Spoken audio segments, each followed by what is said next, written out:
Welcome to the Saturday Cadence podcast.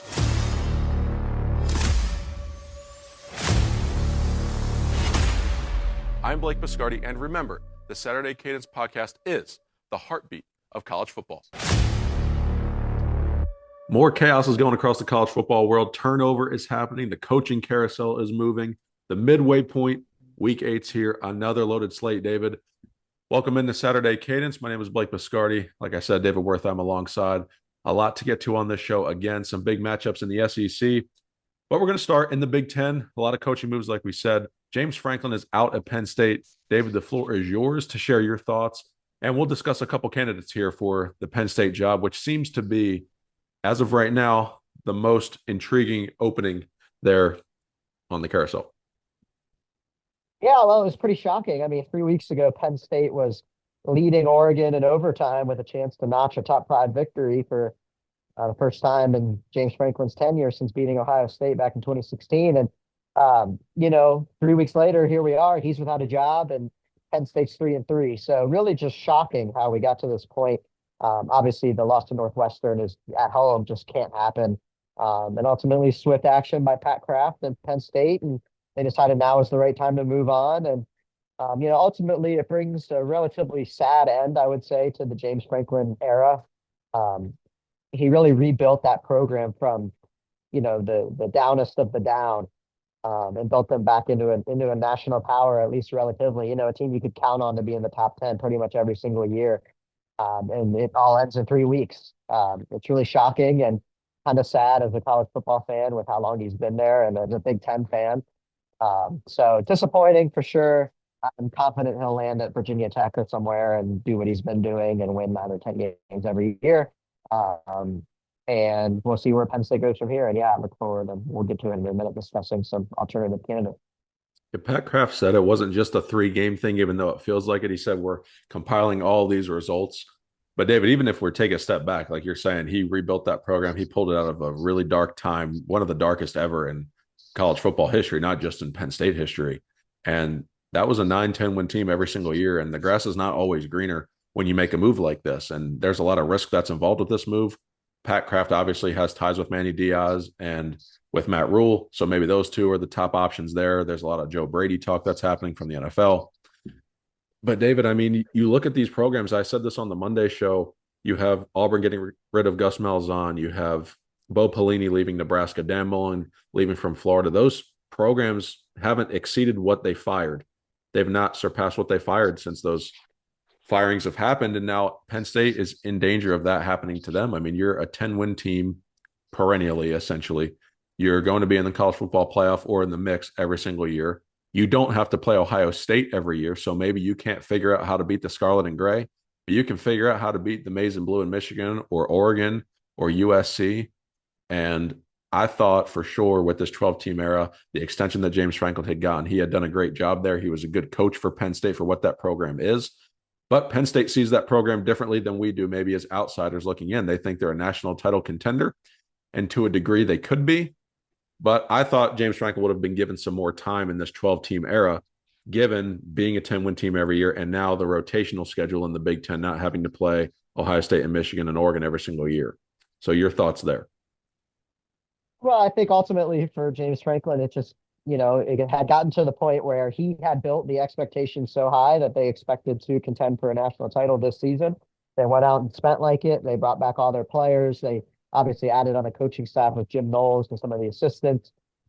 So they were fully all in for 2025. And then, to lose 3 in a row, Oregon at home, UCLA on the road, and then coming back and losing to Northwestern, there's just no chance. I mean, this was their biggest swing, and it was really a huge swing and a miss, an epic strikeout.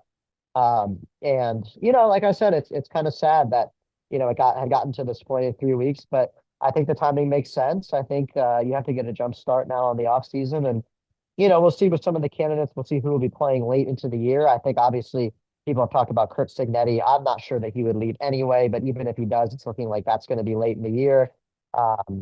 Obviously, Manny Diaz is another guy at Duke. He might be available sooner rather than later, but is that a good thing? I like Manny Diaz. I think you could do worse.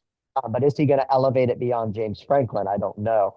And then Matt Rule, I mean, that Nebraska team's playing hard. They still have an outside shot at a playoff bid. So they could be playing late as well. So how long does Penn State really want to wait on this? Even if you go with a guy like Brian Hartline, who I don't think would take the job and I don't think would be offered the job, Ohio State's going to be playing late. So, how long are you willing to wait now with the new calendar? Um, and, it's just a big we'll see now that James Franklin's gone and you knew what you were going to get until you didn't get it. And ultimately, it was time for Penn State to move on. David, with the timing you're mentioning of having to probably wait potentially late in the season for some of these candidates and also getting a jump start on the offseason, it's a really fine line there to balance those two things. And for Penn State, why not wait to fire James Franklin until later in the year if you know you're not going to be able to hire a guy until late in the season anyway? What if he turns it around? What if, you just don't know. It's the big what if game. You can't live in hypotheticals, but that's also an element of it too. Are there any other names out there beside Joe Brady and Matt Rule and Manny Diaz that you're thinking could be likely candidates here? I know Eli Drinkwitz has been mentioned, but I think he may be tied more to Florida. Mike Elko, I think he's okay at Texas A&M. I wouldn't see him leaving A&M with essentially unlimited resources going to Penn State in the Big Ten. I think he has a good situation there. And Texas A&M is undefeated so far. They have a good chance to contend for the SEC. So I don't really see a reason for Elko to leave. Drinkwitz I could see, but I still don't think that's a likely move for Penn State. I think he would be more tied to Florida should that job come available if they moved off of Billy Napier. I agree with everything you've said, and I'll avoid mentioning those candidates again. I've read Marcus Freeman, maybe. They're taking a big swing at him. I don't know how likely that is. That just feels like it's the administration trying to get out there that they tried to get Marcus Freeman without actually trying to get Marcus Freeman. Right. Another name I heard was Al Golden, the defensive coordinator for the Bengals, who was Freeman's defensive coordinator at Notre Dame last year. I think that could be intriguing. He's obviously a guy who's coached on the biggest stage of college football before at Miami with mixed success, but was known as a good coach back then and an upstanding person, and obviously has improved his reputation in the past few years. And then, like I said, Brian Hartline earlier, I don't think that's a real candidate. I've heard some Alex Golish talk, but I think ultimately he ends up in the SEC somewhere, maybe in Arkansas. So we'll just see, or Florida potentially. But we'll just see. I think Matt Campbell is another one I've heard about. It seems like it's getting now or never to leave Iowa State. He's been there forever at this point. He was waiting for Ohio State. That's never going to happen. So now might be his best time to get to the Big Ten. So yeah, I think ultimately that's probably your list. There could certainly be names off that list that are in the mix here. We'll see how interim coach Terry Smith does. But ultimately, there's a long list of guys that they're going to have to sift through. There are, and for Penn State, their next three games are at Iowa, at Ohio State, and home against Indiana. So it's certainly not going to get any easier on the gridiron, although we'll see what the front office does with the administration in this coaching search. And again, David, the age-old question here, can you hire better than what James Franklin was giving you? That is the big question, and we'll see if Penn State can do that over the coming weeks and potentially months as this national coaching search is underway. But this week, we have a lot of big games again. We have LSU at Vanderbilt. This is Vanderbilt's first time being favored in a ranked matchup in over 70 years. So that is a big deal for the Commodores. They're at home this week. Georgia Tech is at Duke. That's a big game in the ACC race. Ole Miss at Georgia, Tennessee at Alabama, USC at Notre Dame. That one potentially a de facto play-in game for playoff contention. And then Utah against BYU, the Holy War. So some big games on tap for us this Saturday, David. What stands out to you from these matchups as you're looking at this slate? Well, I'm really excited to see USC and Notre Dame. I think USC kind of surprised a lot of us last week, physically dominating Michigan. Usually it was the other way around. So is this a change to USC? I mean, that'll be really interesting to see. And then Notre Dame, obviously, with those two early losses, kind of rebounding from that. People are saying if they went out, they could be in. So they got to win out, and as such, they got to win this weekend. So everything's on the table for Notre Dame. So that should be a good one. I'm excited to see Georgia and Ole Miss. I think this is also kind of a de facto playoff game. I know Ole Miss is undefeated, but I haven't really been super impressed by either of these teams. Ole Miss obviously almost falling at home to Washington State last week. Georgia needed some, at best, shoddy officiating to beat Auburn. So a couple of weird games for those guys last week. I'm excited to see them duke it out this week. So yeah, a lot of good games on tap for sure. Let's go to Ole Miss, Georgia first, and then we'll hit USC and Notre Dame. David, is this a program game for Georgia? We've talked about that a couple of times on the show. I'm not bought in on Georgia's defense. I haven't been a fan of Georgia's defense this whole year. I think you could expose the backside of that secondary. And we saw Alabama do that. Georgia also starts really slow in games. So if they fall behind in the first half, like they did against Alabama, it's hard for them to climb out of that hole. And you said it best against Auburn. They needed some shoddy officiating and some help to climb out of the hole that they were in against Auburn, almost going down 17-0 before that controversial fumble was called. And it was the call on the field. They probably had to stay with it there. It was as razor thin as you could be. So whatever was called on the field was going to stand or be upheld according to the new rules. I'm not bought in on Georgia totally as a team, but Ole Miss gives me some cause for concern here too. I don't know how good Ole Miss is. And again, I think we're looking more at brands and logos here than actually talented football teams because I don't think either of these two teams are as good as they had been in recent years. Yeah, I totally agree. I mean, I think for Ole Miss, I was feeling relatively good about their offense. Trinidad Chambers was playing well in relief of Austin Simmons, and then obviously last week was. I mean, I don't know if they were looking ahead, and I think we've seen that with Lane Kiffin teams before. So I wouldn't be surprised if they came out there and kind of started lighting it up again this week. But definitely some cause for concern after last week. And then Georgia, yeah, same thing. Their defense isn't as historically dominant as it has been, and as such, they're about the same offense um, is looking worse by comparison. So, and doing worse in general, you get less possessions, less short fields. So, I think Georgia is also just not the same Georgia that we've seen. And, that makes sense. But ultimately, this game is probably going to go down to the fourth quarter. I think these are still two good football teams. And obviously, in SEC play, anything can happen. So I still think it's going to be a great game. But yes, I would agree that neither of these teams are on the level that they've been in recent years. It will be a great game, and Trinidad Chambliss has been exceptional for Ole Miss so far to start the season. But this is his first road start, so it's going to be tough to play in Sanford Stadium that way. It's going to be a loud environment for him. But like I said, the backside of Georgia's defense is susceptible. So if Ole Miss can figure out a way to jump on Georgia early, I think that's their best shot to actually pull the upset.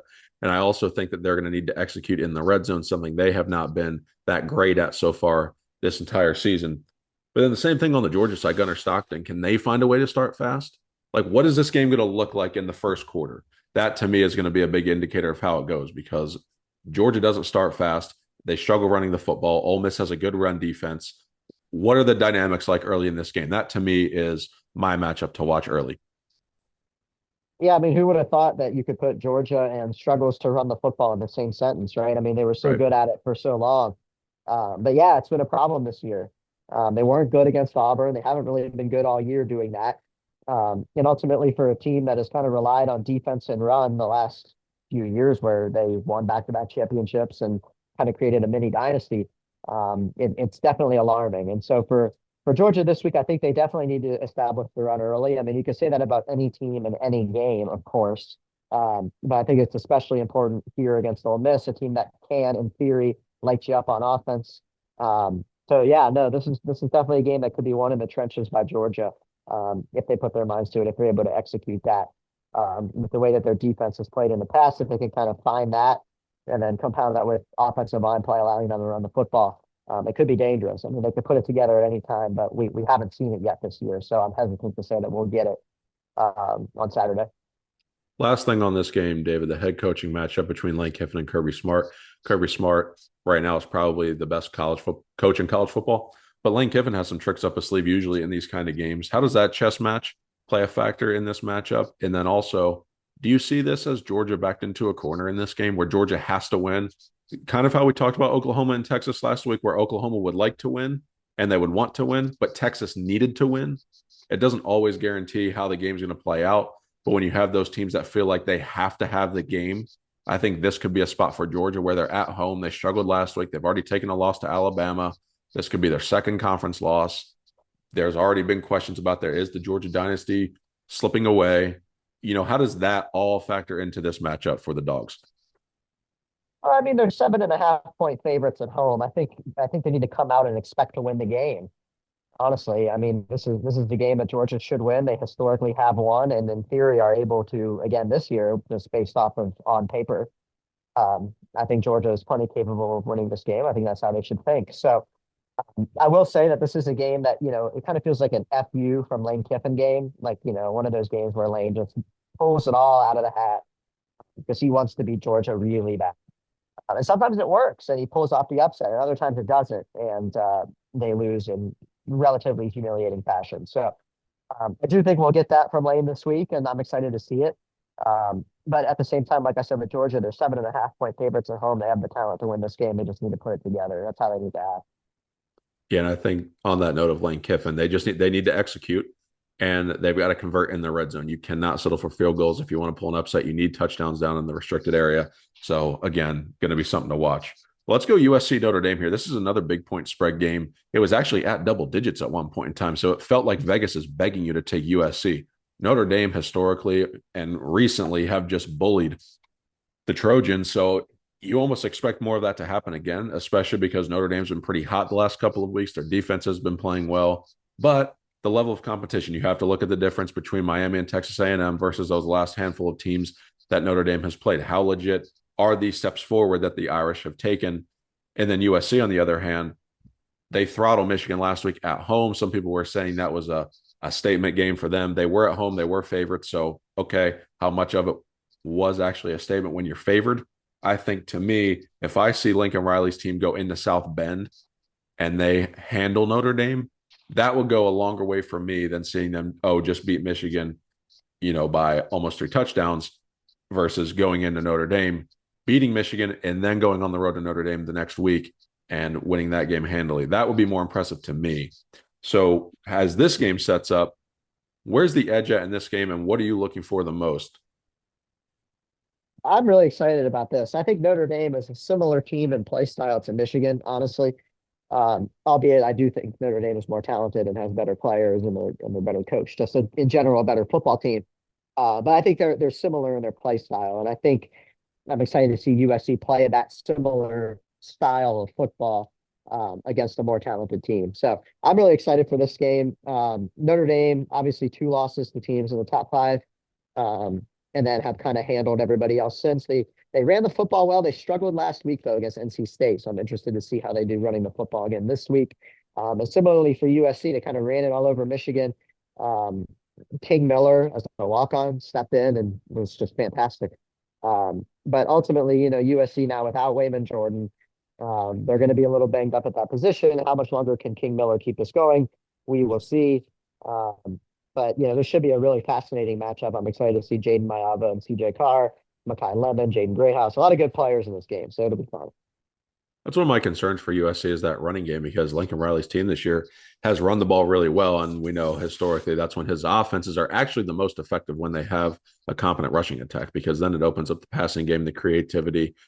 Jaden Mayava has been great this year, but so has CJ Carr. Even in those losses, CJ Carr played really good football, even for a first-time starting quarterback. So I'm really looking forward to see this battle between Carr and Mayava in the matchup. I think the edge I give to CJ Carr. He's got better players around him. They're also at home. This is a night game. And this game, Notre Dame has to have it. So sure, Marcus Freeman's name is being mentioned in those coaching circles. I don't think that means anything. I don't think Marcus Freeman is going to go to Penn State from Notre Dame. I think Notre Dame's a better job. He's done a great job elevating that place. I don't think that affects the psyche of this team at all. And I think they're ready when USC comes in. I think they are too. No, I think Marcus Freeman and these guys are going to be prepared. I think this is a game that Notre Dame feels like they should win at home. And, ultimately for Lincoln Riley making this trip, they got to just do what they did last week, set the tone early and play their football. Yeah. So let's go Tennessee, Alabama, and then we'll return to these games to make the picks right at the end here. Ty Simpson and Joey Aguilar, 2 really talented quarterbacks, maybe the 2 best in the entire conference. We'll see. David, this game sets up for Alabama. This is their 4th strength ranked matchup. Do we see any fatigue from the Crimson Tide in this spot here? I know they're at home, but is there going to be this fatigue setting up for Alabama where it's like, okay, this is our 4th straight ranked matchup? Or are we reading into that too much and Alabama's still going to be fine business as usual? I think it could go one of 2 ways. I think Alabama could just continue their momentum. I mean, it's literally been roll tide lately. They've been on a roll. And I think that could certainly continue this week against Tennessee. And I'm also just interested to find out how good Tennessee really is. I mean, obviously they lost to Georgia by 3 points, but their last 2 games, barely holding on at Mississippi State, barely holding on against Arkansas at home. Haven't been as impressive as their early season stampede. They beat Syracuse week 1 by 3 touchdowns, and we think they're this great team. Well, look where Syracuse is. So I'm really interested to see just what Tennessee does in this game. I'm still not sure how good they are, especially their defense. And then Alabama could go. They certainly could be fatigued, but I think they'll be revved up for this one. This was always a pretty heated game anyway. And then you add to that the ranked stakes and just the role that Alabama's been on lately and whatnot. I think we're in for a good matchup. I don't think you'll see fatigue. Obviously, it exists, but I think Alabama's going to be motivated. What matchup advantages, if any, do you see for Tennessee in this game? I know their pass defense has been really good, and we saw them battle Georgia. I mean, I've talked about Georgia's pass defense being pretty porous, and they got up and they put up some points. So do you think there's a potential for this game to be in a shootout? What are the ways Tennessee can go ahead and exploit Alabama in this game? Because I think Alabama's offense thinks that there's big plays that are going to be available on the field that they're going to try to make.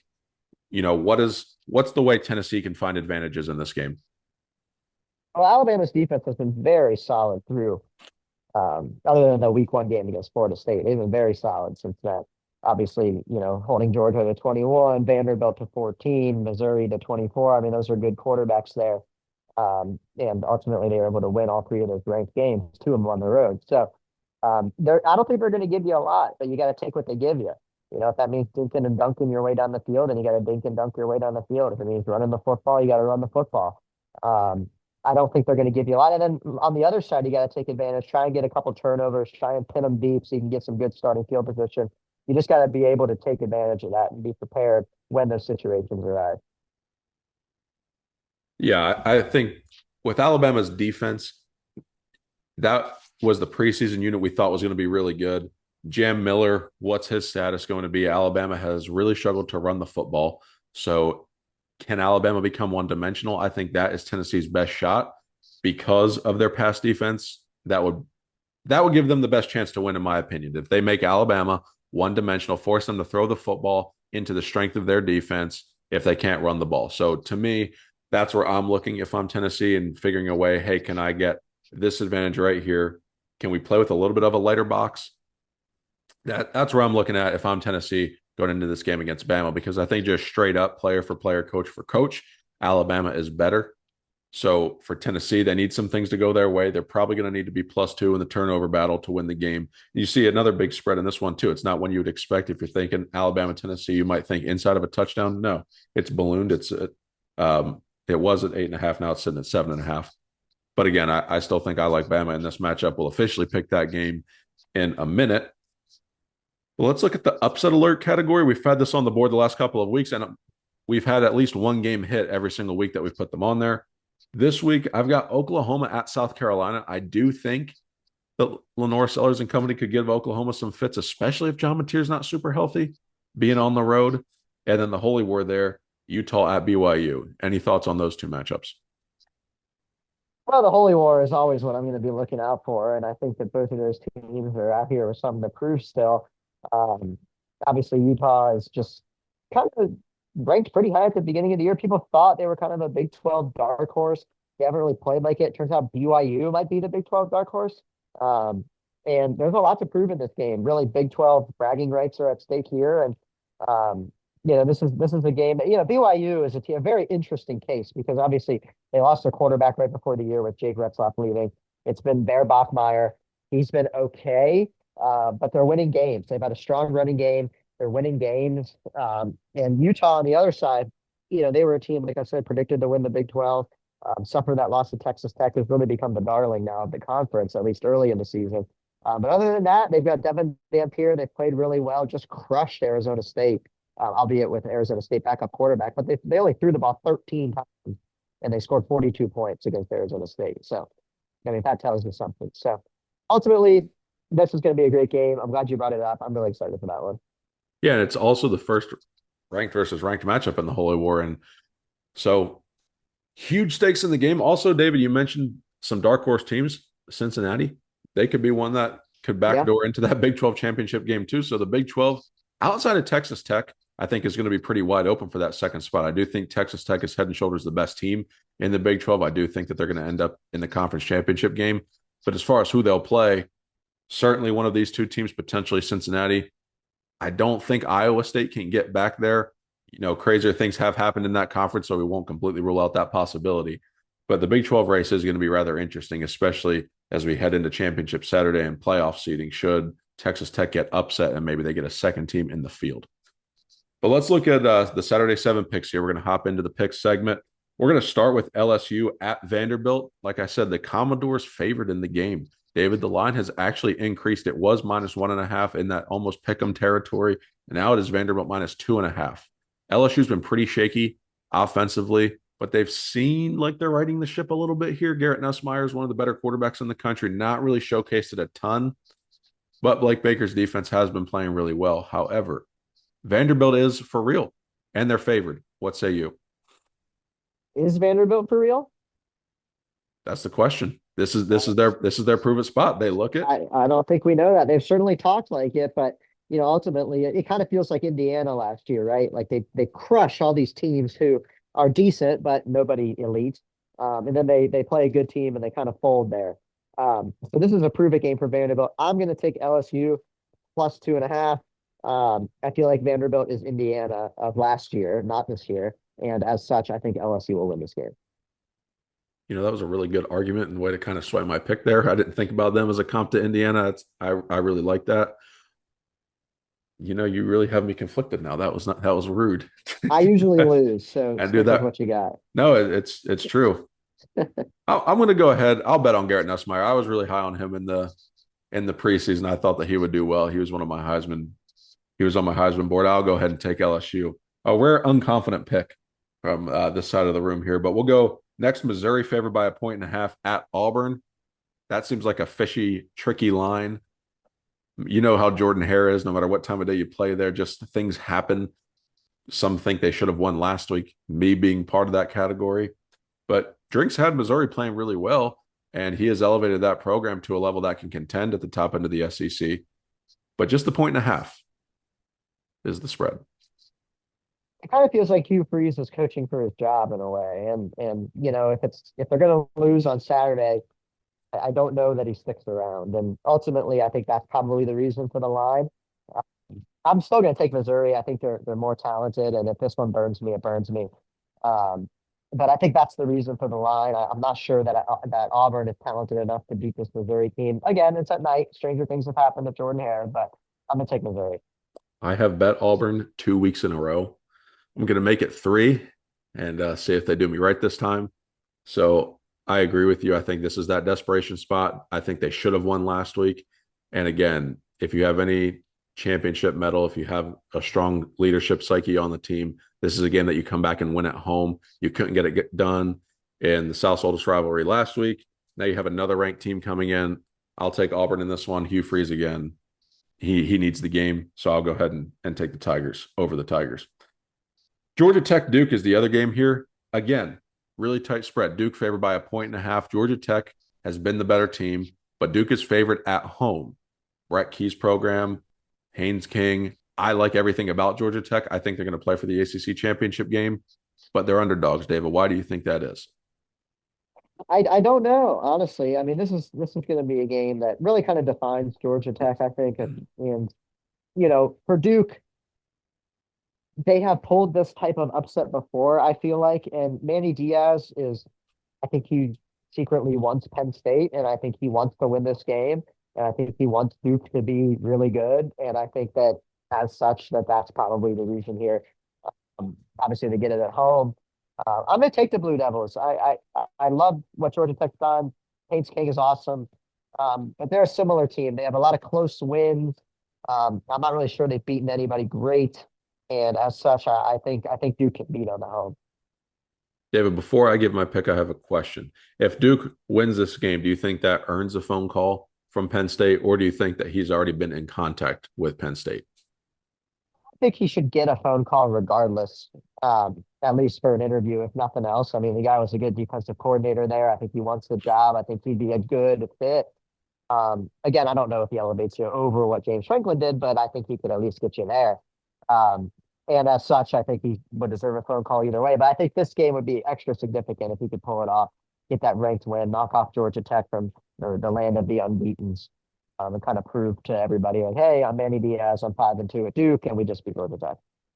Right. So, in the words of the Great League Corso, not so fast, my friend. I'm going to go ahead and take Georgia Tech. I think they're going to win the game, and obviously, I'm going to take them outright. I like what Brett Key has done this year. I like Haynes King a lot.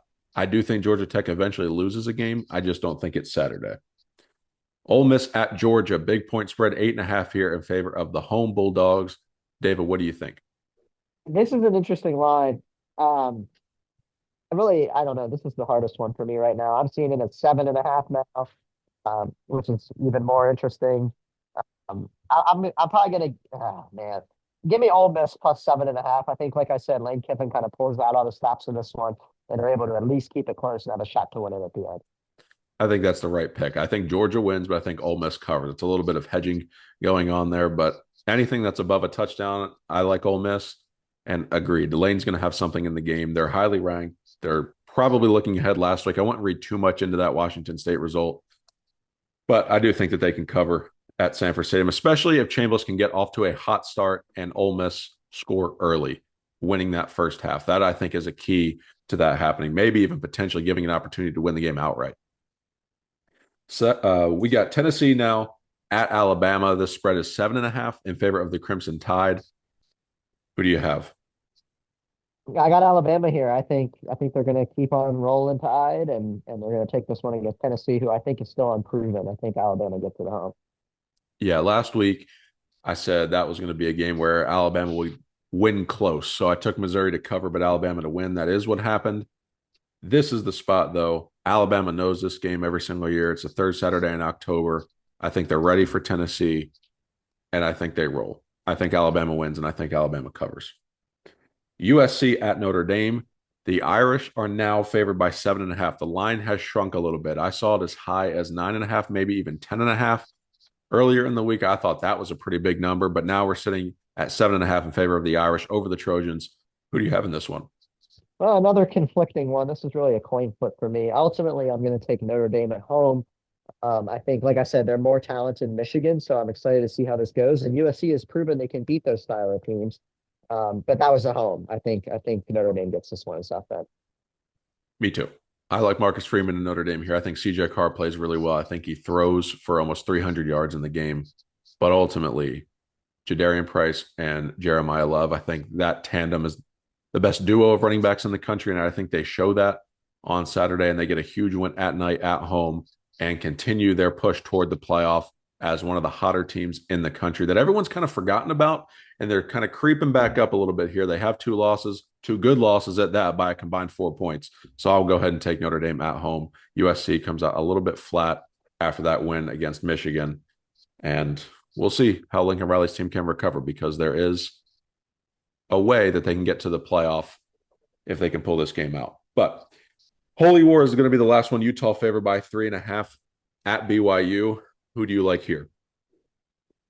Give me the Utes here. I think they're going to be a little bit more physical.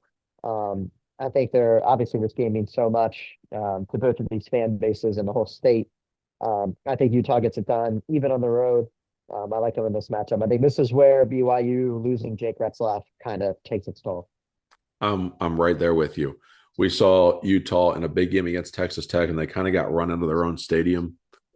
Utah is going to be ready for this matchup, and Utah is going to win this matchup on the road and say, hey, we are the second best team in the Big 12, and push toward that conference championship rematch against the Red Raiders.